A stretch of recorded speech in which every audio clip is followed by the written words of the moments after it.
இன்னைக்கு தம்பி white sauce pasta செஞ்சு தர சொல்லி வந்து கேட்டிருந்தான். எனக்கு செய்ய தெரியாதுடா அப்படின்னு சொன்னாலுமே பரவாயில்ல, ஏதாச்சும் வீடியோ பார்த்து பண்ணுன்னு சொல்லியிருந்தான். நானுமே செய்யறதுக்கு ஸ்டார்ட் பண்ணிட்டேன். என்கிட்ட நார்மல் பாஸ்தா வந்துட்டு இல்லை, ஸ்ப்ரிங் பாஸ்தா தான் வந்து இருந்தது. பட் இருந்தாலுமே அதிலே வந்து செஞ்சிடலான்னு அதில் தான் பண்ணிட்டு இருந்தேன். என் தம்பி பார்த்தீங்கன்னா அவனுக்கு பிடிச்சதை நான் செய்கிறேன் அப்படின்னா நான் எது சொன்னாலுமே அந்த டைமில் எல்லா வேலையுமே வந்து செய்வான். இப்போன்னு இல்லை, சின்ன வயசுலேருந்தே அப்படி தான்.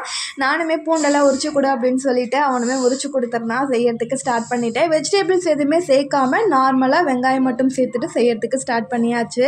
பட் டேஸ்ட் வந்துட்டு ரொம்ப நல்லா இருந்தது. பெரியம்மா ஒரு பக்கம் பால் கொழுக்கட்டை வந்து ரெடி பண்ணியிருந்தாங்க. இது என்னோட ஃபேவரட்னு கூட சொல்லலாம். அதையுமே சைட் பை சைட் சாப்பிட்டுக்கிட்டே செய்யறதுக்கு ஸ்டார்ட் பண்ணியாச்சு. ரொம்ப டேஸ்ட் வந்துட்டு வெஜிடபிள்ஸ் போடாதனால பரவாயில்ல, ஓவரால் வந்துட்டு நல்லா தான் இருந்தது. லாஸ்ட்டாக வந்து சீஸ்லாம் போட்டு வந்துட்டு செஞ்சாச்சு. ரொம்ப டேஸ்ட் வந்து நல்லா இருந்தது. என்னோட தம்பி வந்து ஃபீட்பேக் சொல்லியிருந்தா நீங்களே பார்த்து தெரிஞ்சுக்கோங்க. வீடியோ பிடிச்சிருந்தா கண்டிப்பாக லைக் பண்ணிவிட்டு சப்ஸ்கிரைப் பண்ணிக்கோங்க. பாய்.